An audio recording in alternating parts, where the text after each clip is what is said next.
Tadi kan aku jelasin kalau misalnya aku tetap pakai artikel, pakai ayat Alkitab, dan aku mengundang Roh Kudus untuk membantu aku menemukan. Aku punya beberapa artikel. Kalau misalnya kakak jawab, mungkin aku akan nemukan. Kayak contohnya kemarin aku dijawab, ditanya nih kayak masalah Allah itu dicuri ya dari ini segala macam. Aku bisa jelasin mungkin sesuai artikel yang ada. Aku ngambil dari artikel of Oxford of Islami yang dimana Allah itu sudah ada. Uh, Sebelum Kristen ada bahkan, ya itu pertama. Yang kedua ini yang kakak bilang kenapa Tuhan Yesus bilang Allah itu lebih besar. Gini aku jelasin ya, aku ketemu ada artikel nih. Di sini tuh untuk menunjukkan perbedaan peran dan hubungan antara dia sebagai anak dan Allah Bapa, meskipun Yesus setara dengan Allah dalam esensinya sebagai Tuhan keilahiannya. Pernyataan ini mencerminkan kerendahan hatinya dalam inkarnasi Yesus sebagai anak datang ke dunia dan melaksanakan kehendak Bapa yang menyelesaikan misi keselamatan. Jadi pernyataan ini lebih merujuk pada perbedaan peran daripada perbedaan dalam hakikat keilahian. Itu yang pertama. Oke, mungkin aku itu ya. Yang kedua, aku nggak doktrin kayak yang kakak bilang tadi, kita by data, aku by data juga. Kayak yang kakak lihat tadi, aku tunjukin juga, bahkan dari internasional artikel. Oke, yang kemudian apa tadi doktrin yang itu sayang cintaku Desi yang Uni cintai. Doktrin itu pengajaran manusia yang dianggap benar. Artikel itu termasuk pendapat manusia loh. Yang bukan pendapat manusia itu contoh gini nih. Ada tertulis dalam Bible itu pernyataan Yesus atau Al-Quran atau hadis itu. Tapi kalau ajaran manusia, sudut pandang manusia itu masuk ke dalam doktrin, pengajaran manusia yang dianggap benar. Tapi masalahnya kamu uji nggak itu? Gini sayang, ketika kamu dapat artikel, kamu uji nggak artikel itu? Uji, aku cari beberapa. Bagaimana cara mengujinya? Aku ngumpulin beberapa artikel untuk menguji artikel gini kak. Yang aku pelajari selama aku kuliah untuk kita menguji. Mantap nih sama anak kuliah nih. Kita harus mengumpulkan beberapa artikel untuk mengambilkan kesimpulan. Kita uji dulu, ada rumusnya juga, yang dimana itu pakai beberapa rumus ya. Terus ini sebentar kak, aku jelasin dulu nih sebentar ya tadi. Apaan tuh kak, kalau boleh tahu kak? Apa aja? Apa? Rumusnya apa aja kalau boleh tahu? Oke, sebentar. Aku kan udah lupa. Aku kuliah 4 tahun yang lalu. Nggak apa-apa sayang, nggak apa-apa. Sama penciptaan manusia yang kakak bilang aku ngambil dari artikel doang, enggak? Gimana kalau kita fokus di ini ada dulu sayang? Jadi gini, kita kan tiap hari kan hadir di ruang publik. Anda tahu kita punya Komal nih. Gimana kalau kita bahas mengkerucut satu persatu persoalan kita? Jangan bawa dulu polemik yang lain karena tentang Paulus saja saya punya satu materi yang harus saya sampaikan. Jadi saya mau kita topik by topik dulu. Yang dimana tadi kan kakak bilang kita tuh by Al-Quran, kakak bilang aku by Alkitab. Kan aku udah bilang tadi kak, sebenarnya jawabannya itu aku udah jelasin yang dimana tadi ada mana sih pasalnya tadi itu yang Tuhan bilang aku adalah firman sudah bersama-sama Bapa bahkan sebelum penciptaan, yang dimana di saat penciptaan itu firman Allah itu sudah bersama-sama dengan Bapa. Itu di mana sih tadi? Roma 1 ayat 1 ayat 3 kayaknya. Coba ya. Sebentar, itu dijelasin tuh. Sebenarnya Tuhan aku udah bilang, Tuhan itu nggak terang-terangan. Terus kakak bilang, kenapa ada Tuhan Yesus manusia? Gini kak, kenapa Tuhan Yesus itu menjadi manusia? Aku jelasin nih, maksudnya gini. Pada zaman dahulu, Tuhan itu di Alkitab itu ada yang jelasin, Tuhan Allah itu benci banget sama dosa. Benci, sebenci itu sampai dia ngusir Adam dan Hawa dari Taman Eden. Iya itu kan. Akhirnya karena begitu besar kasih Allah akan dunia ini sehingga dia mengaruniakan anaknya yang tunggal supaya siapa yang percaya dia selamat. Itulah istilahnya gitu ya. Gini, pada zaman dahulu, pada zaman sebelum penyaliban Tuhan Yesus, ibadah itu dibatasi sama tirai yang dimana yang masuk ke ruang maha kudus itu cuman orang-orang yang paling kudus. Orang biasa sama kayak kita tuh nggak berhak tuh buat datang ke situ buat menyembah Tuhan. Itu yang pertama. Saking bencinya Tuhan sama dosa itu, diperintahkanlah untuk ibadah itu melebar sayang. Halusinasi. Jiwa. Ini melebar sekali. Kan kak tadi nanya, kok Tuhan Yesus itu manusia? Kenapa dia bukan itu pertanyaan Nuni. Pertanyaan ini adalah siapa Yesus menurut Yesus sayang, bukan kenapa Yesus jadi manusia. Itu doktrin nanti jawabannya serius itu nggak ada di dalam Bible. Pertanyaan ini adalah siapa Yesus menurut Yesus. Gini loh, masa pertanyaan siapa Yesus menurut Yesus belum terjawab tapi sudah dijawab alasannya kenapa dia. Jadi jawab dulu siapa Yesus menurut Yesus, baru nanti penjelasan setelah kita tahu siapa Yesus menurut. Contoh, siapa Yesus menurut Yesus? Tuhan. Karena bla bla bla bla bla bla. Ini belum dijawab siapa Yesus menurut Yesus, sudah dijelaskan panjang lebar. Jadi kan enggak sistematik. Kalau anak kuliah itu kan sistematik. Oke, Pertanyaan gini. saya adalah siapa Yesus menurut Yesus, karena kita masih membahas tentang siapa Yesus ini. Nah, bukan kenapa dia manusia, kenapa dia jadi manusia. No. Kalau dia manusia itu kita nggak berdebat. Saya percaya dia manusia, Anda juga percaya. Jadi kenapa saya tanya alasannya kenapa? Bukan. Saya bertanya siapa Yesus menurut dirinya. Karena yang paling tahu siapa seseorang ya orang itu sendiri. Kalau seseorang berdasarkan orang lain harus dikritisi dulu. Dari yang bener. Masa dibilang Bang Ardiansa adalah artis? Siapa yang bilang si Pandi? Pandi, ya betul kau. Kapan kau lihat dia jadi artis? Ngeng-ngeng. Oh nggak bisa. Saya tanya, Bang Ardiansa artis? Oh iya, apa buktinya? Ini saya pernah syuting filmnya ini nih. Ya kan betul. Ada pembuktian. Tapi kalau siapa Yesus menurut betul, Yesus saya saja belum artis. terjawab. Nah, siapa Yesus belum terjawab menurut Yesus, jangan dijelaskan dulu sayangku. Begitu. Saya udah jelasin tadi Kak, gini, siapa Yesus menurut Yesus, aku udah bilang, Siapa? kalau misalnya Tuhan Yesus kan nggak jelasin nih secara terang-terangan, akulah Tuhan kalian makin, tapi Tuhan Yesus selalu bilang, akulah jalan kebenaran dan hidup, tidak ada seorang pun datang kepada Bapa kalau tidak melalui aku Ya, dan Bapa jalan adalah kebenaran satu. dan hidup itu benar. Sesungguhnya Jalan sebelum kebenaran. Abraham ada, aku telah Ya. ada, terus, Sudah close ya. ini, Jalan terus Bentar dulu ketika sayang. Petrus berkata, engkau adalah Mesia, anak Allah yang hidup. Yesus mengakui Mesia udah kebenaran. dibahas tadi Yesus berkata, ya. akulah kebangkitan Jalan dan kebenaran. hidup. Barang siapa Iya, percaya bentar. kepadaku, ia akan hidup walaupun ia sudah mati. Gitu. Iya, jalan kebenaran dan hidup sudah saya bahas, nggak perlu saya ulangi biar gak buang waktu. Mesia sudah saya bahas juga, nggak perlu ulangi. Nah, barang siapa percaya kepadaku, pertanyaannya, Nah, percaya sebagai apa? Suamiku mau gantian dulu ngejelasin katanya. Oke, Oke, itu ya pertanyaan terakhir untuk Desi adalah. Mungkin nanti kita bisa Siap. sharing-sharing lagi. Nggak, tapi Nanti tunggu. aku- Saya mau kasih data sama kamu. Saya kasih data sama kamu tentang Yohanes 1 ayat 1 ya, karena itu ayat yang kamu bawa tadi. Tolong kamu cari buku ini ya. The Confessions of Santo Agustin di halaman ke 154-nya. Ya. Yohanes 1 ayat. Ya. Certain Book of the Platonists. Ya. Translate from Greek into Latin. Jadi Santo Agustinus mengatakan Yohanes 1 ayat 1 itu dalam bukunya, silakan dicari ya, bukunya The Confessions of Santo Agustin. Ini kredibel kalau dalam kuliah ya. Saya tunjukkan sampulnya, halamannya pun 152 ya. Halaman 152 bahwa himne yang ada di dalam pembukaan surat Yohanes itu adalah himne Plato. Apa itu himne Plato? Himne Plato itu adalah filosofi yang keluar dari produk fikir filsuf. Itu ya. Filosofi, produk berpikir yang dikeluarkan oleh seorang filsuf, dan dia lebih dulu ada sebelum Yesus hadir ke dunia. Ya. Di situ pada mulanya logos bersama-sama Allah, dan firman itu adalah Allah, berasal dari Allah. Kalau dalam siapa namanya? Pilos, cendekiawan Yahudi, dia memperkenalkan kebangsanya bukan seperti yang dalam 1 Yohanes. Tapi pada mulanya logos bersama Allah, dan logos itu berasal dari Allah. Itu dari Pilo. Nah, penyalin kitab Yohanes ditempatkan sebagai pembukaan Injil. Nah, kalau filosofi kalian maknai harfiah, hancur kalian. Yang namanya filosofi dimaknai dengan filosofi lah. Masa filosofi dimaknai secara harfiah? Kan lucu. Nggak nyambung. Itu yang artinya adalah mengeksplisitkan ayat implisit, mengimplisitkan ayat eksplisit. Bapa lebih besar daripada aku. Ya iyalah, dia merendahkan hatinya, dirinya. Ya berarti dia bohong kalau disetara. Jadi logika macam apa yang saudaraku dan saudariku gunakan ketika mendengarkan perkataan Yesus? Bapa lebih besar daripada aku. Dan Yesus tidak menjelaskan apanya yang besar. Tiba-tiba kalian menjelaskan di luar ayat. Dogma, doktrin. Kenapa? Dogma itu artinya adalah opini yang dianggap mapan. Makanya saya bilang itu bukan produk Alkitabiah. Saya dari tadi Alkitabiah. Saya pakai dalil kitab suci. Saya gunakan dalil kitab suci. Barang siapa yang percaya kepadaku, bukan percaya kepadaku, tapi percaya kepada Bapakku. Itu. Barang siapa tidak mengasihi aku, ia tidak menuruti firmanku. Dan firman yang kamu dengar itu bukanlah daripada aku. Nah ini nih. Ini nih. Lagi-lagi Yesus mengatakan bahwa bukan dia yang berkehendak atau apa yang disampaikan dia itu.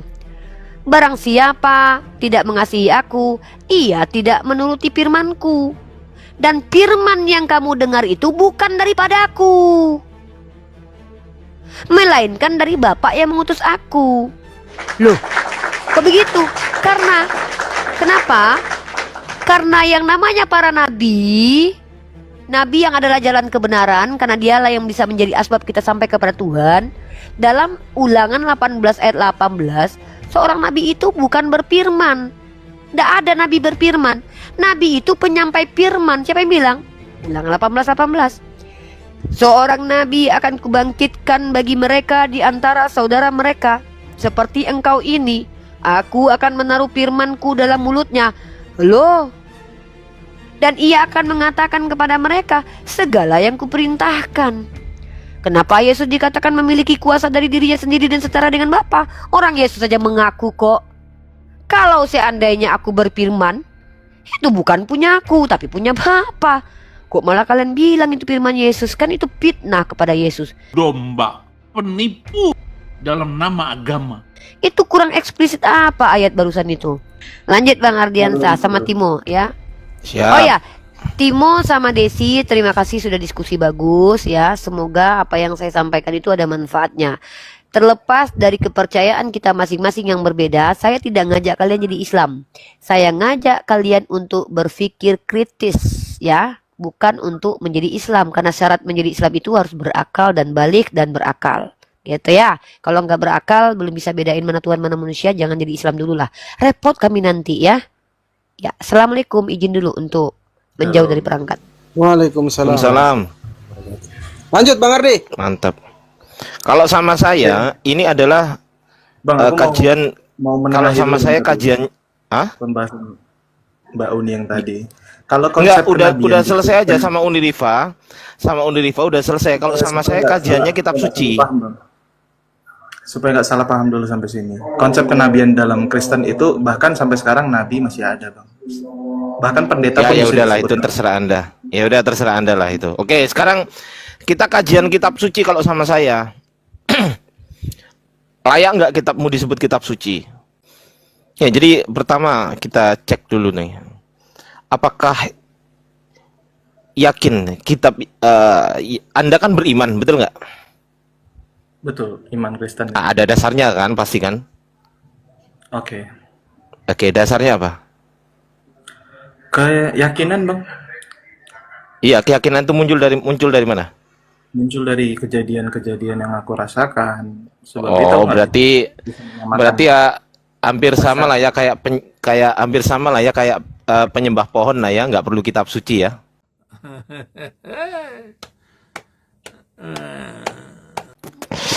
Ada kitab sucinya, Bang. Oh, itu diyakini juga. Kitab suci diyakini. Kita belajar Itu dari suci. kitab suci. Itu suci, Bang. Kitab suci, ya suci itu sih. Oke, apa pengertian kitab suci? Sebagai pedoman untuk suatu agama, Bang. Manual Oke, hukum pedoman. suatu agama. Pedoman. Kalau pedomannya salah, imannya salah nggak? Realistis saja, realita. Kita bicara realita ya. Kalau pedomannya benar, imannya benar, betul? Betul? Perspektif, benar dan salah perspektif. Enggak. Ini bukan soal perspektif. Ini bukan soal perspektif, tapi soal narasi ketika saya mengatakan kalau kitabnya benar, berarti imannya benar, masuk akal. Kalau kitabnya salah, berarti imannya salah, masuk akal juga. Betul nggak? Betul. Iya kan? Nah, Secara sekarang logika permasalahannya- manusia kan gitu. Untuk urusan perspektif nanti. Yang penting kita punya pegangan dulu bahwasanya kalau kitabnya betul, maka imannya betul. Kalau kitabnya salah, maka imannya salah, betul? Sepakat, Bang. Oke, baik. Dari Matius, Markus, Lukas, Yohanes, 4 aja yang saya sebut sebagai perwakilan. Nggak usah dari Kejadian sampai Wahyu, nggak usah kepanjangan. Dari Matius, Markus, Lukas, Yohanes, yang mana yang wahyu Tuhan? Semuanya menyampaikan wahyu Tuhan berdasarkan Oke. pengalaman mereka pribadi ya. Oke, kesimpulannya dari mulai Matius 1 sampai Yohanes ayat terakhir, pasal terakhir, itu wahyu Tuhan semua. Oh, ada beberapa yang bukan wahyu Tuhan. Karena wahyu Oke, Tuhan dituliskan dalam tanda kutip atau tinta merah yang kita tinta merah. Bagaimana jika boleh nggak wahyu Tuhan itu dirubah-rubah gitu? Boleh nggak? wahyunya tidak boleh diubah. Tidak boleh. Yang warna merah nggak boleh dirubah ya? Iya. Misal, Secara ini tafsiran ya, bukan iya. para Bukan tafsiran, memang tertulis di wahyu. Ada di wahyu itu tertulis bahwasanya nggak boleh ditambahi, apalagi dikurangi, nggak boleh. Sama-sama nggak boleh ditambahi, meskipun dikurangi ada di wahyu itu. Mau tahu ayatnya? esensinya yang tidak diubah. Kalau terjemahannya sekarang kan diubah, Bang. Ada terjemahan Saya nggak baru. bahas terjemahan, saya nggak terjemahan, saya nggak bahas terjemahan. Saya bahas original teks. Kan kitab penulisan Matius, Markus, Lukas, Yohanes kan dari Yunani, betul nggak? Iya, bahasa Yunani. Nah, bahasa Yunani. Universal pada zaman itu. Yes, that's right. Itu nggak boleh dirubah itu, karena itu original text, betul? Tidak boleh diubah. Ya, Boleh oke. diterjemahkan. Boleh diterjemahkan. Oke, boleh. Silakan dicek di ini aja deh. Di Markus 16, silakan cek. Markus 16 itu ya. Ya, silakan cek. 16 pasal 9 sampai Pasal 20. 16 ayat berapa, Bang? 9 sampai 20. Di situ ayatnya ada perkataan Yesus ya, di ayat Mengenai kebangkitan Yesus. ada perkataan Yesus ya, 4 ayat di situ kalau nggak salah ya. Dari ayat 15, 16, 17, 18 ya kalau nggak salah ya. Betul. Betul ya? Kalau- Warna merah, iya, tinta iya. merah. Betul kan? Iya. Oke. Abang lihat sini. Lihat sini.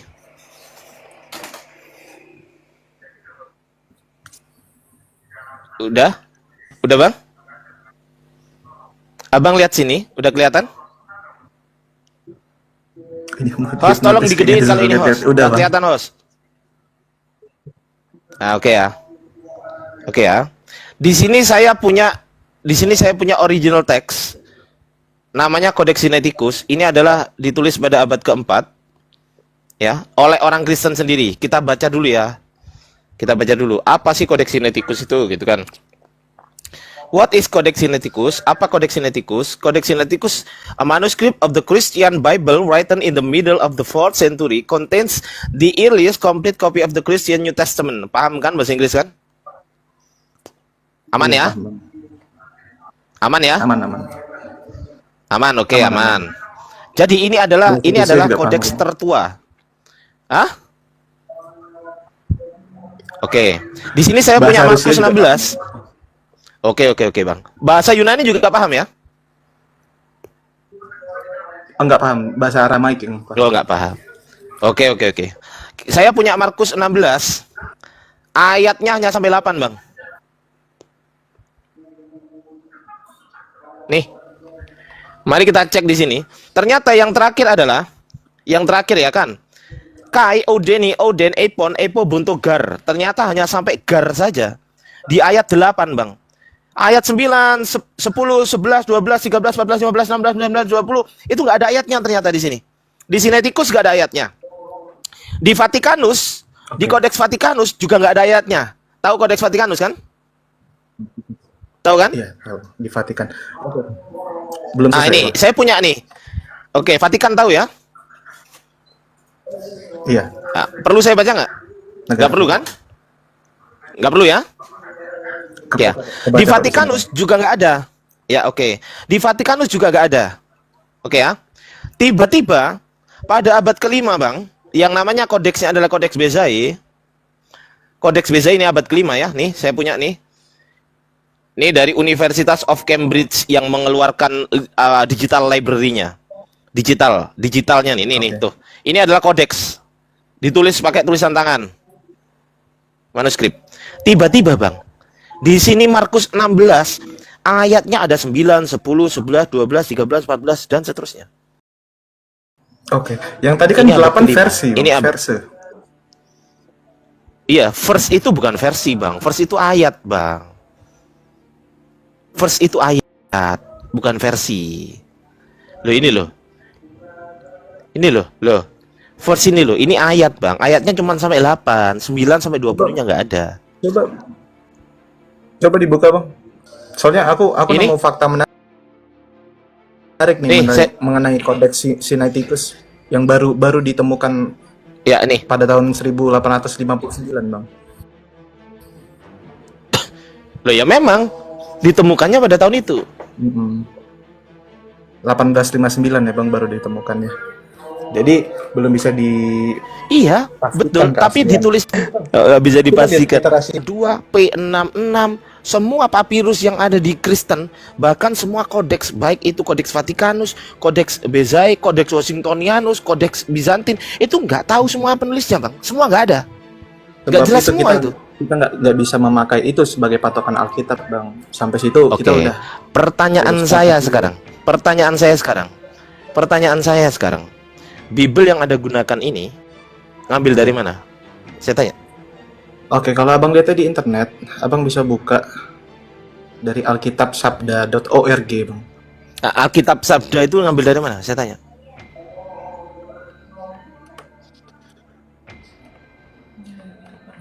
Ngambil dari mana? Dari bahasa Yunani, Bang, diterjemahkan. Mana ada, Bang, ngarang ini. Indonesia itu nggak pernah menerjemahkan langsung dari Yunani, Bang. Alkitab pertama kali kan bahasa Yunani, Bang. Bahasa universal. Iya, bahasa Yunani. Oke, sekarang tunjukkan manuskripnya yang valid menurut Anda. Silakan. Tunjukkan. Saya punya manuskrip yang menurut Anda nggak valid kan? Oke? Oke, nggak apa-apa. Sekarang saya tanya, tunjukkan manuskrip yang valid. Nggak pakai itu.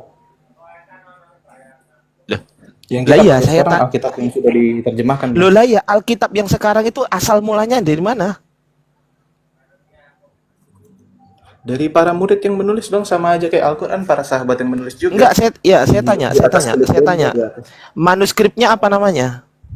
Nama manuskripnya apa? Apa nama manuskripnya?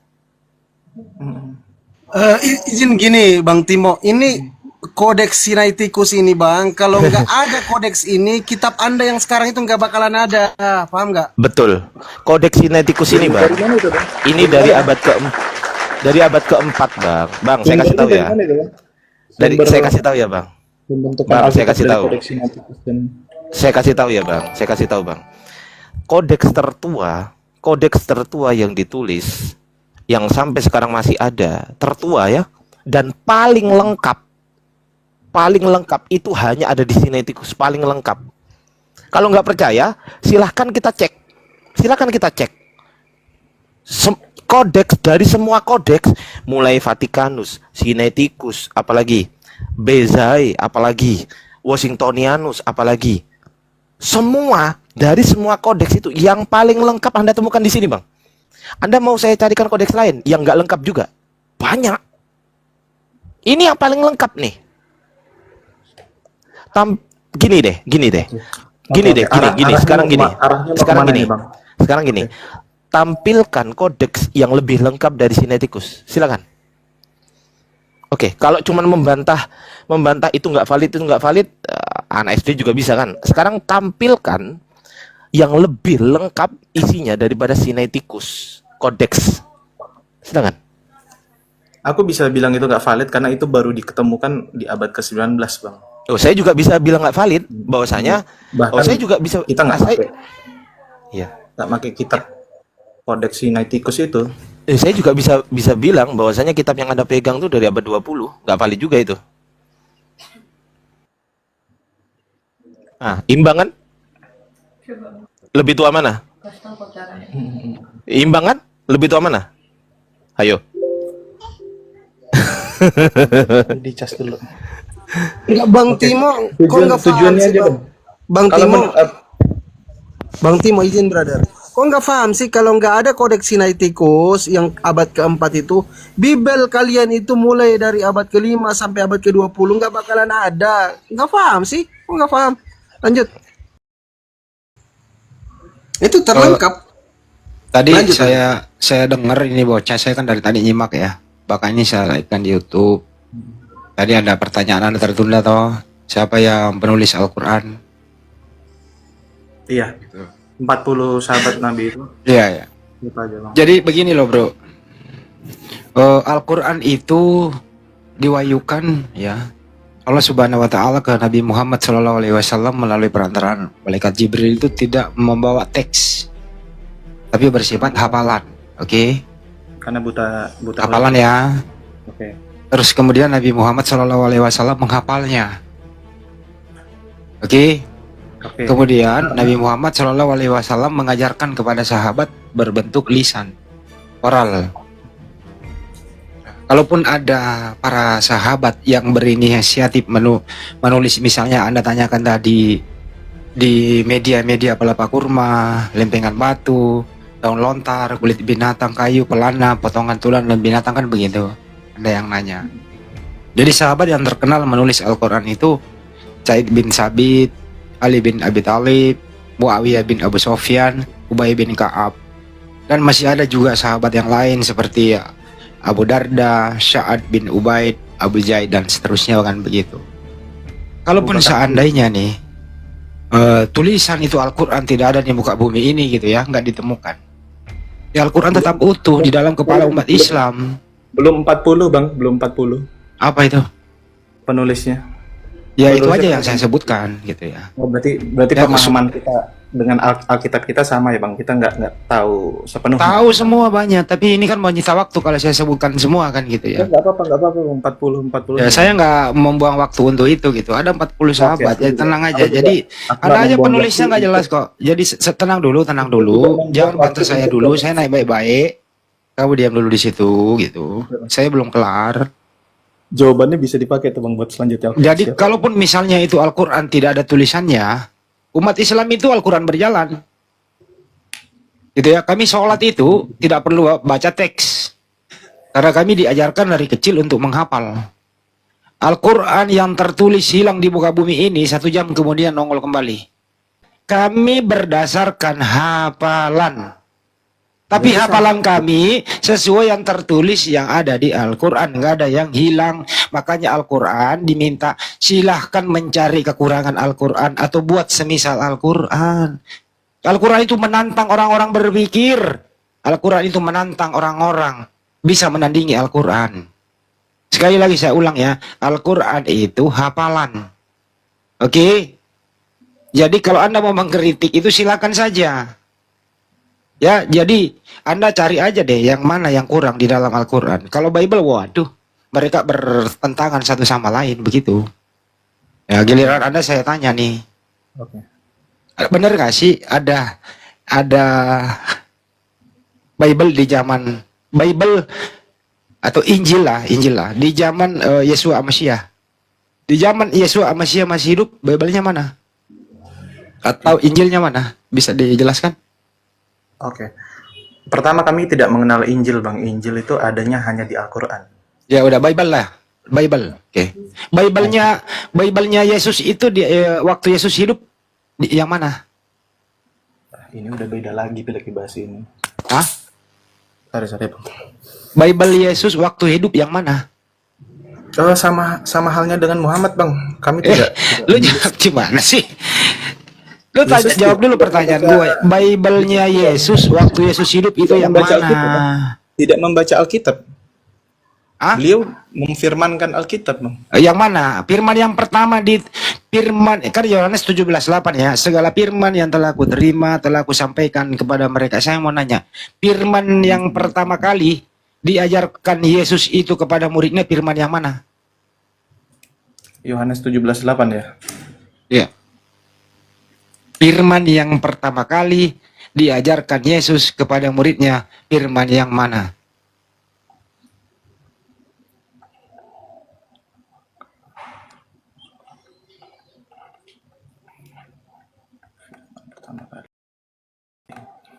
Ada Markus, ada Matius, ada Lukas. Markus, Matius, Lukas, Yohanes. Firman yang pertama kali diajarkan Yesus, pertama kali diucapkan kepada muridnya, firman mana itu? Firman pertama kali. Yohanes 1 ayat 1 ya, Bang ya. Hah? Firman pertama kali Yesus disebutkan dalam Alkitab adalah di Yohanes 1 ayat 1, Bang. Oke. Itu himne Platonis Yunani, bro. Gimana Yesus belum nongol di zaman itu? Gimana sih? Melawak United nih udah kelihatan goblok ya kan. Yesus itu kan adanya di Yohanes 1:14. Setelah kita mengetahui firman pertama kali, esensinya apa? Yang pertama kali diucapkan Yesus kepada muridnya itu loh, waktu dia mengajar di muka bumi. Kan dia Iya. ngajar di usia 30 tahun. Nah, apa kan segala firman yang telah aku terima, telah aku sampaikan kepada mereka. Firman yang pertama kali Yesus terima dan firman yang pertama kali Yesus ajarkan kepada ke-12 muridnya. Yohanes 1 kok dibawa-bawa, Yesus belum nongol di situ.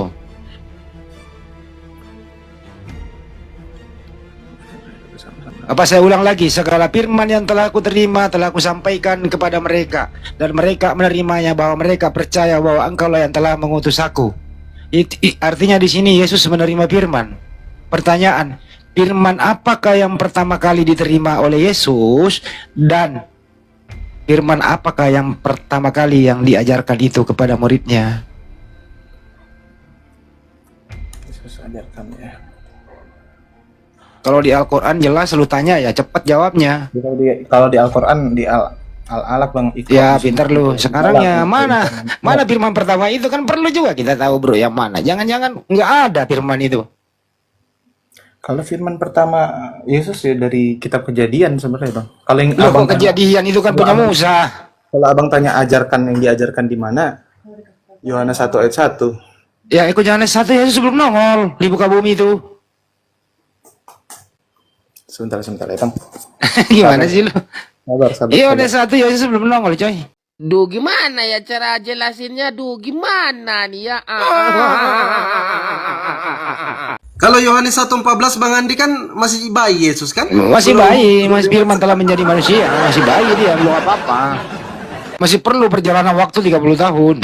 Oke, Ini Cebi WA saya dulu. Cebi WA dulu Cebi. Cep WA saya Cebi. to the point. Setelah kita mengetahui firman pertama kali Yesus, lalu tujuannya, pertanyaannya, Ya nggak usah lu pakai tujuan berikutnya, bilang aja nggak ada, gitu loh. Ya, kenapa? Karena ini sebabnya ini bro ya. Saya nggak mau mengeksekusi Anda di sini, tapi ini udah ditemuin nih Bang. Apa? Ajaran pertama yang diajarkan oleh Yesus seperti yang tercatat dalam Alkitab, yang mana? pertobatan dan kerajaan Allah ada di Matius 4 ayat 17. Lo kalau Matius 4 1-2 aja bukan punya dia. Mestinya kan di nomor 1. Kok lari ke 4? Sama aja lah Bang kayak Al-Alaq Bang. Nomor 1 juga Al-Fatihah Al-Baqarah. Ya jelaskan yang itu yang diterima di Gua Hiro pertama, penyusunannya diskresi Nabi Muhammad SAW. Cuman kan itu nggak ngusik, nggak mempermasalahkan. Oke, aku ikutin lu nggak apa-apa. Coba dibaca yang keempatnya apa? Yang apa tadi apa namanya? Matius 1 dulu dong baca. Matius 1 sampai 4. Matius pasal 4 Iya. Nomor 1 sampai itu masih silsilah Yesus Kristus bawa perikopnya. Gimana sih lu silsilah Yesus itu? Matius 1 kan nomor 1 sampai habis. Benar nggak? Matius 1 Bang, Matius 4 Bang. Oh, Matius 4 nomor 1 sampai 17. Di sini ayat 17 Bang. oh, 17. Kata-kata pertama Yesus yang tercatat adalah bertobatlah karena kerajaan surga sudah dekat. Lalu perikopnya itu kan pencobaan di padang gurun. Sebelum pencobaan di padang gurun, Yesus sudah ada di muka bumi mengajar. Kamu memanggil aku guru dan Tuhan. Udah ngajar dia bro. Yohanes 13:13 itu udah. Iya. Kamu memanggil aku guru dan Tuhan. Udah ngajar dia. Ini kan pencobaan di padang gurun. Terus kemudian kalau yang 17-nya Yesus tampil di Galilea. Itu tampil di Galilea. Sebelum di Galilea udah tampil dia. Tapi oke lah bro, saya nggak mau mengadili Anda di sini. Dan jelas Anda orangnya sopan. Kalau orang sopan tuh saya juga sopan gitu. Tetap belajar aja. Yang jelas tadi Anda saya dengar bahwa tidak semua yang Anda baca pegang itu Bible itu adalah firman Tuhan. Tidak semua. Saya dengar itu tadi, tidak semua. Itu pun yang tulisan merah juga kan oke lah, tapi tidak semua juga firman Tuhan di sana yang tulisan merah kan begitu. Yesus lagi ngapain kok ditulis gitu kan? Meyakini tulisan merahnya itu firman Tuhan, Bang. Oh, oke, nggak apa-apa, silakan aja Bang, yakin itu. Kita nggak mau menghakimi iman Anda di sini toh. Anda masih muda, masih banyak waktu untuk belajar. Intinya adalah, Bro Timo, kenapa kira-kira yang kau pegang itu berbahasa Yunani gitu? Kenapa nggak bahasa sehari-harinya Yesua Masya Aramaik? Aramaik, oke. Kenapa Karena bisa berbahasa Yunani, Bro? Bahasa Yunani itu seperti bahasa Inggris, Bang, bahasa yang universal. Apakah Yesus menerima firman itu berbahasa Yunani dari Bapa yang ada di surga menyampaikan firman kepada Yesus berbahasa Yunani atau bukan? Bahkan kami konsepnya beda, Bang. Yesus tidak mendengar melalui Jibril, tapi langsung melalui firman Yesus itu sendiri. Lah. Yesus itu kan manusia di muka bumi, baru menerima firman waktu dia dewasa.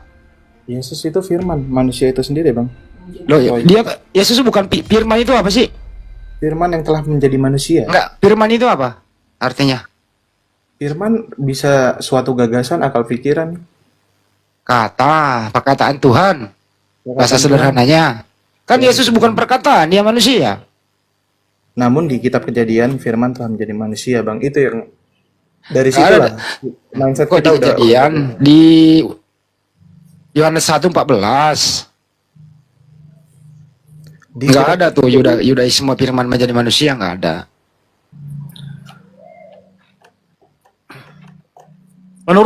Menurut Timo, yang menjadi manusia ini apa sih? Yang menjadi Yesus gitu? Oh ya, sorry. Yang kita diciptakan segambar dan serupa dengan Tuhan. Firman yang telah menjadi manusia di Yohanes 1 ayat 14. Coba Anda baca di ini deh. Lukas 1 26 sampai 28 deh. Di situ Yesus belum nongol loh. Coba. Baru rencana Gabriel mau menemui Maria, coba di bulan ke-6. Coba Anda baca deh. Oke. Dari pemberitahuan tentang kelahiran Yesus ini, Pak. Iya, Yesus kan belum ada di situ. Baru Yesus belum ada udah dibicarain oleh Lukas. Ayo. Dari mana Lukas dapat informasi ini? Yesus belum nongol, dia ngomongin Yesus nanti gimana? Berarti Lukas menerima firman juga dong. Bernama Nazaret kepada seorang perawan yang bertunangan dengan seorang bernama Nabi Yusuf dari keluarga Nabi Daud. Nama perawan itu Maria.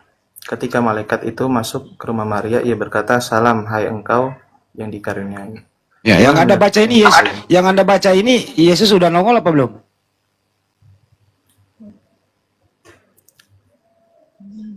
Baru dilahirkan, Bang. Belum nongol toh? Belum Iya. hamil juga belum. Iya, tapi Yesus kan bersabda juga, Bang. Berfirman. Dengerin dulu, jangan dulu pindah dulu. Ini dulu nih.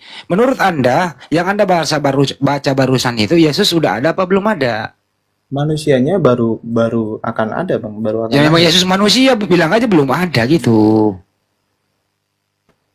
Tapi ya, Emang Yesus ruh apaan Allahnya sih? sudah ada. Apanya? Ruh Allahnya sudah ada dari awal. Di mana rohnya? Nggak ada. Orang Maria belum mengandung kok. Aku datang dari langit, kalian dari bumi bawah, Bang. Orang datang dari sana, banyak orang dari sana. Emang kita dari mana memang? Roh kita itu bersumber dari Tuhan. Mana sih Jakarta 21 no, Jakarta 12 nomor 1 lu baca. Roh kita itu ciptaan Tuhan. Jadi di sini, Bro. Sini nih, saya jelasin ya. Saya jelasin nih. Di sini Yesus belum ada. Di sini siapa yang berfirman? Bapa di surga berfirman. Oke. Firman itu kata-kata Bapa, perintah Bapa, bukan Yesus. Kalau firman itu Yesus, artinya Bapa beryesus. Jadi firman itu bukan Yesus. Oke, Jadi maksud segala Abang Bapa beryesus, Bapa beryesus gitu. yang dituliskan Lukas ini bukan firman Allah. Enggak, bukan masalah firman, tidak bukan firman. Yesus itu bukan siapa, yang jelas di sini adalah Yesus itu bukan firman, tapi Yesus tercipta karena Bapa berfirman. Ini saya buka cakrawala berpikir Anda di sini.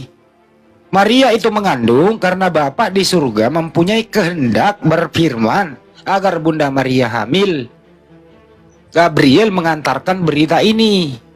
Nah, setelah Bunda Maria hamil, disitulah mulai tercipta Yesus dalam kandungan. Jadi Yesus itu bukan firman, tapi dari karena Bapa yang berfirman. Artinya Bapa mencipta dengan melalui firman-Nya. Hamillah Bunda Maria tanpa seorang ayah biologis, karena ini kehendak Bapa di surga. Pakai akal mula bro, jangan dipersulit dirinya, jangan kau tergoda dengan rayuan Ini pendeta. lagi Lukas. Jawabannya ada di Yohanes. Ini ada Apa? literasi dari Yohanes 1 ayat 1 sampai 3, Bang. Itu lagi lu pakai, aduh, Yesus belum nongol di situ. Itu kan nggak bakal bisa diterima karena udah Kan lagi sharing. mental block. Oke. Enggak, firman itu menurut kamu kan Adalah firman. Yesus itu firman itu atau dia bersama-sama manusia? dengan, Bro, dengan Allah. Dan Yesus itu firman itu atau manusia? Firman Allah. Manusia. Namun firman menjadi manusia, Bang. Iya, berarti sudah menjadi manusia toh? Iya. Oke, waktu Yesus jadi manusia apakah dia masih disebut firman? Masih. Karena firman itu hidup dalamnya. Ya, kalau begitu saya persempit. Firman Saya telah menjadi persempit. manusia. Anaknya Maria firman atau manusia? Anaknya Maria firman yang telah menjadi manusia, Bang. Iya, firman telah menjadi manusia, berarti sudah jadi manusia toh? Iya. Oke, anaknya Maria ini manusia atau firman? Kalau Abang nanya esensi ke wujudnya ya manusia, Bang. Dia manusia. Wujudnya. Yang dibungkus, yang dibungkus lampin taruh di palungan itu, bayi itu bayi manusia atau firman? Bayi manusia wujudnya, Bang. Ya iya, artinya Yesus manusia, bukan firman. Iya, karena udah Susah amat sih. firman berubah menjadi manusia ada di Yohanes Ah, ngomong apa sih? 14. Iya, Halo. telah menjadi manusia gitu loh. Oke, kita lanjut ya. Nggak bakal diterima itu, Bang, ayatnya. Mereka udah Ya itu menolak itu ayat. imanmu, Bro. Firman itu telah menjadi manusia, artinya Bapa berfirman menciptakan manusia.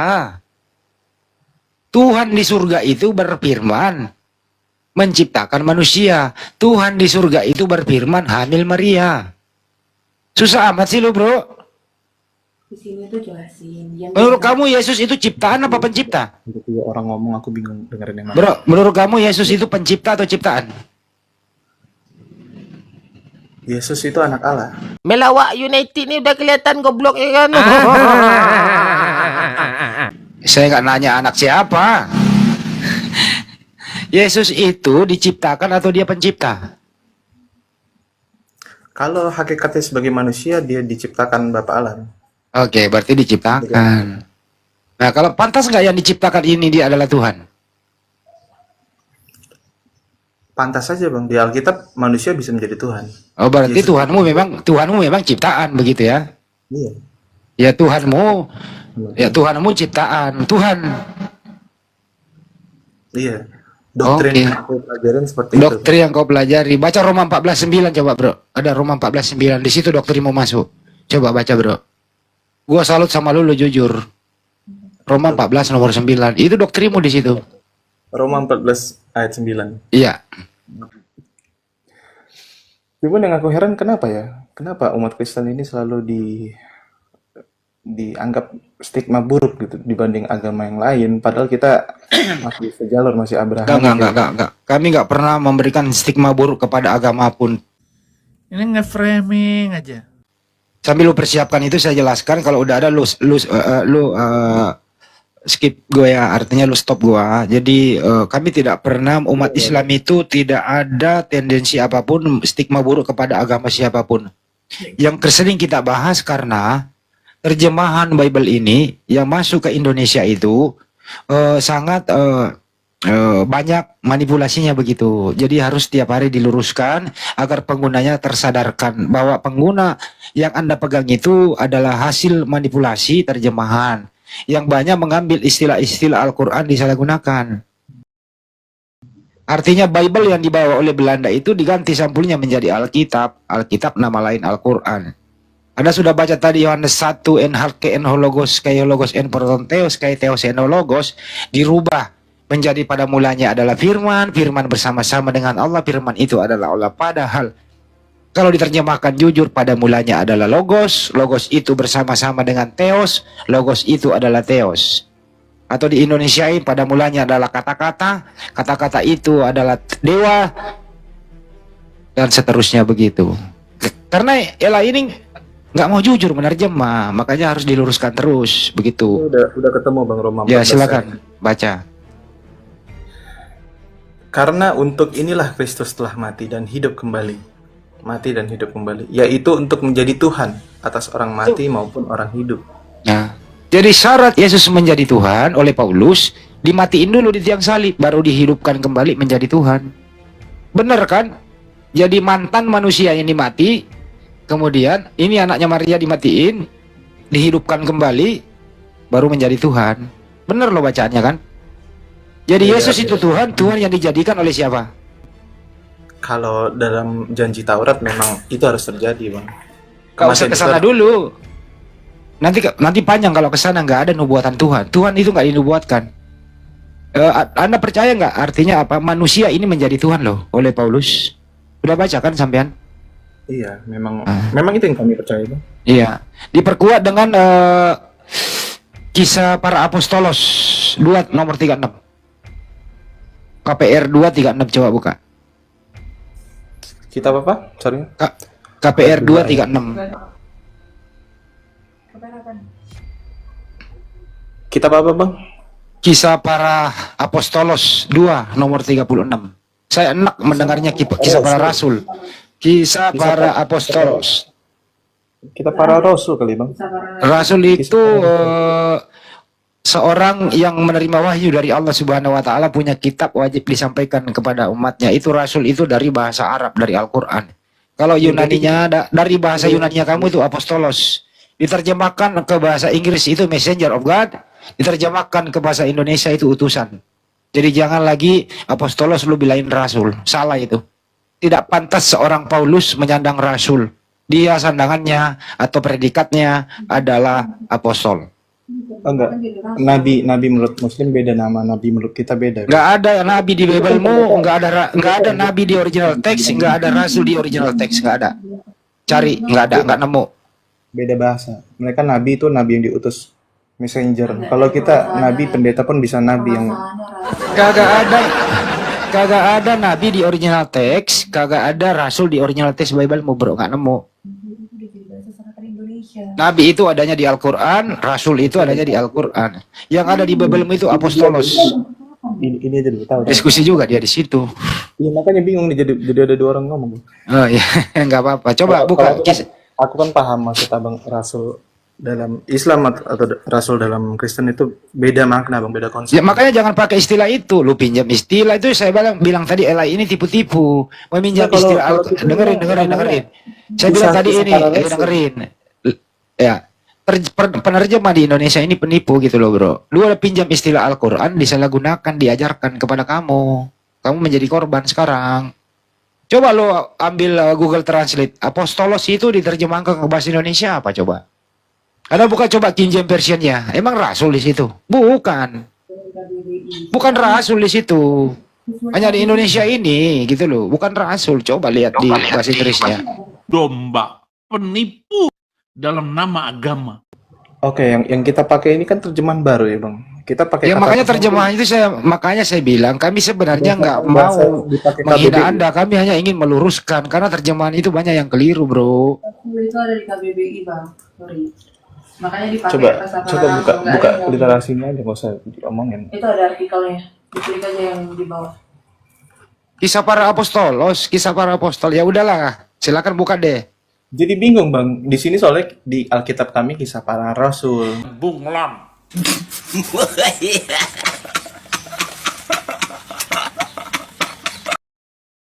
Iya makanya saya luruskan, itu salah terjemah.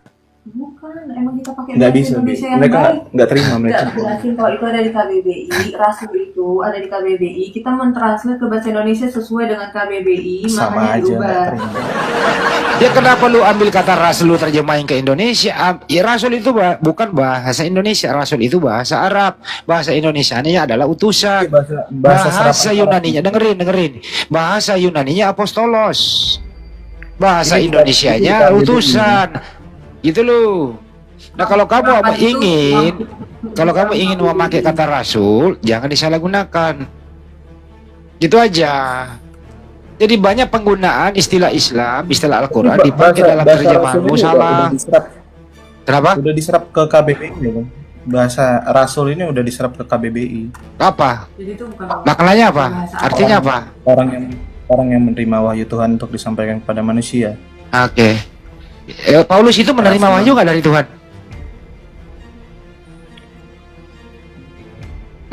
Lukas itu menerima wahyu nggak dari Tuhan? Kagak toh? Yang Jadi keliru itu jabatannya. di KBBI pun bahkan murid Nabi Isa yang mula-mula menyiarkan agama Kristen, Rasul Allah juga di sini dong terus. KBBI ya. Coba tanya sama pembuka KBBI. Enggak, saya bilang itu Paulus itu menerima wahyu dari siapa? Kita memang pakai bahasa serapan, bahasa Arab. Contohnya.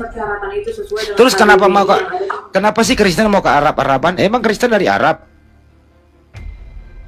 Dari negara tetangga juga, Bang. Dari mana itu? Dari Jordan, dari Bethlehem. Dekat juga kan, satu daratan juga. Kristen itu berasal dari Antioquia, udah selatan Turki sana. Kalau bohong itu jangan sampai ketahuan.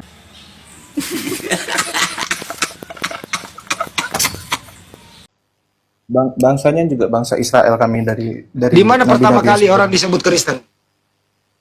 Bani Israel berarti. Di mana? Bani Israel. Di mana pertama kali orang disebut Kristen? Tahu nggak? Kristen maksud abang itu Romawi atau pengikut Iya, lu Yesus tahu nggak Kristus? di mana orang pertama kali disebut Kristen? Di mana, Bang? Di Romawi. Kisah buka KPR 1126.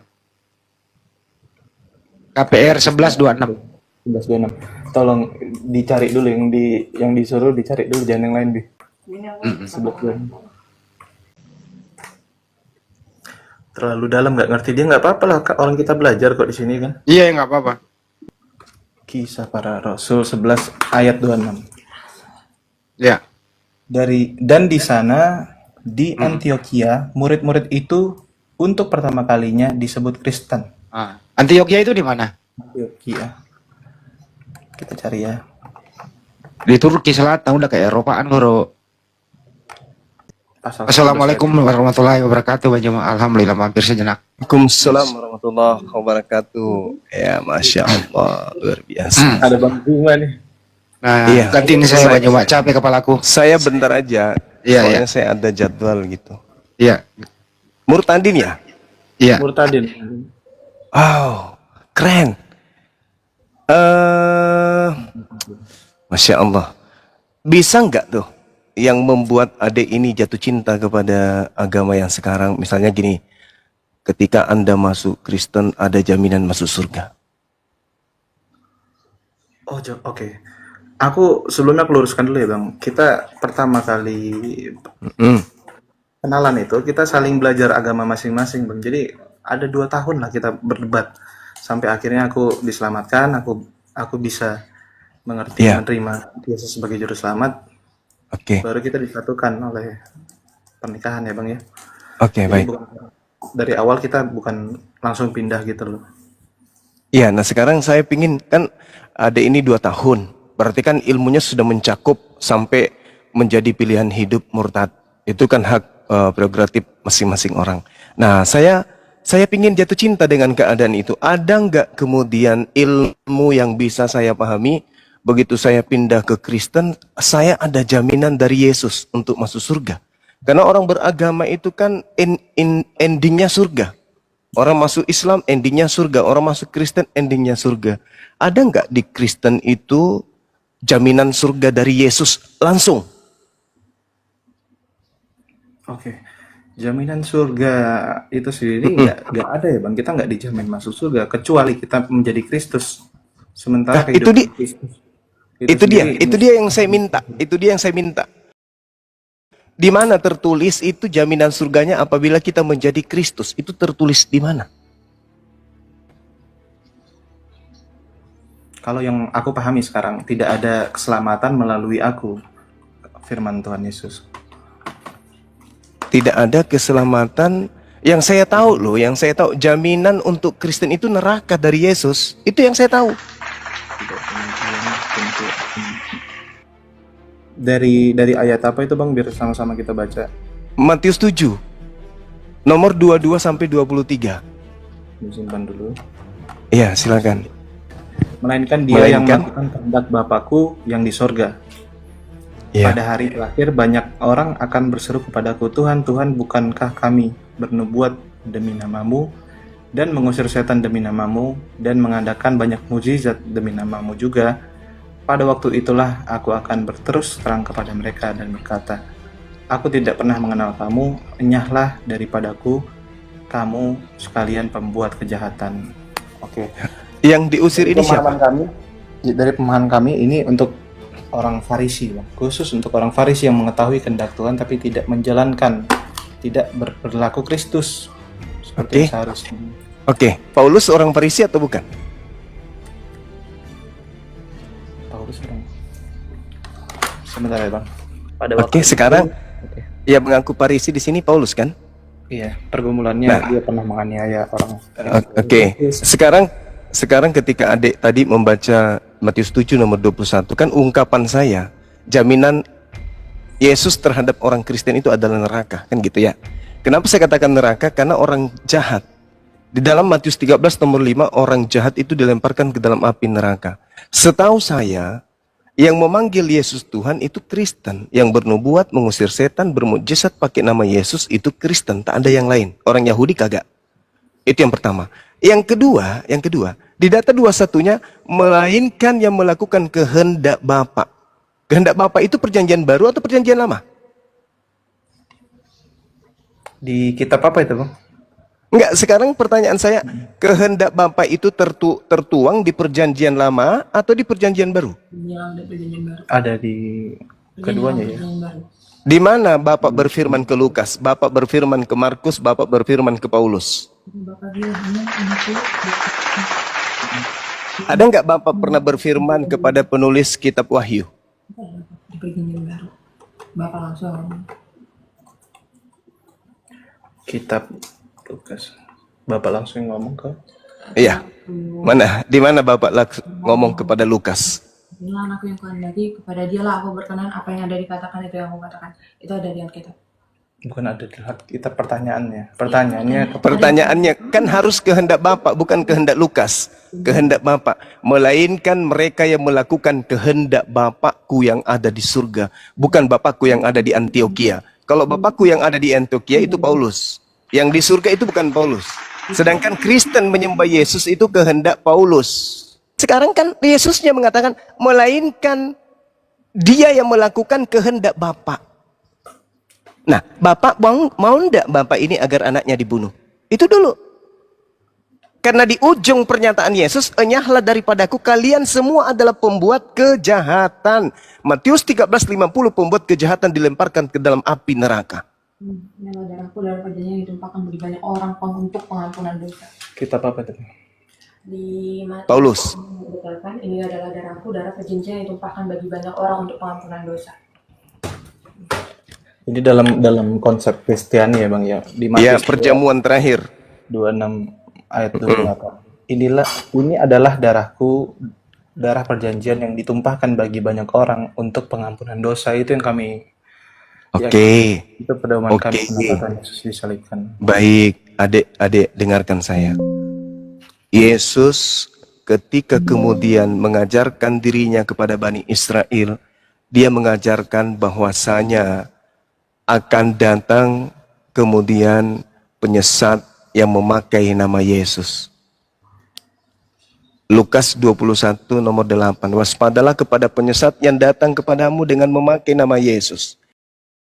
Dan berkata, akulah Yesus. Waktunya sudah dekat, jangan kamu percaya.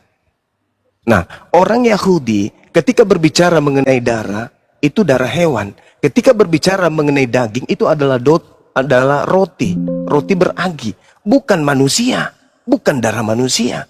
Hanya Dewa Molok yang minta persembahan darah manusia. Coba baca Imamat 1 nomor 8. Imamat 1 nomor 1 nomor 2. Katakan kepada orang Israel, apabila mereka hendak mempersembahkan korban persembahan penebus salah, maka ajarkan mereka untuk mempersembahkan hewan ternak, domba, kambing, sapi, lembu. Bahkan Yesus mengajarkan di dalam Matius 8 nomor 8 nomor 4. Pergilah kepada imam, persembahkanlah persembahan yang diperintahkan oleh Nabi Musa. Oke. Itu kan dalam perjanjian terdahulu ya Bang. Setelah kematian Yesus, Kita nggak perlu pakai korban. semua perjanjian itu telah digenapi Bang. Bahkan sunat pun tidak bisa menjadi patokan untuk selamat. Kenapa bisa? Mengikuti Kenapa bisa? Yesus Kristus.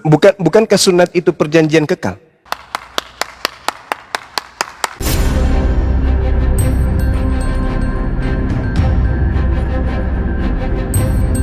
The religion of Jesus was Islam.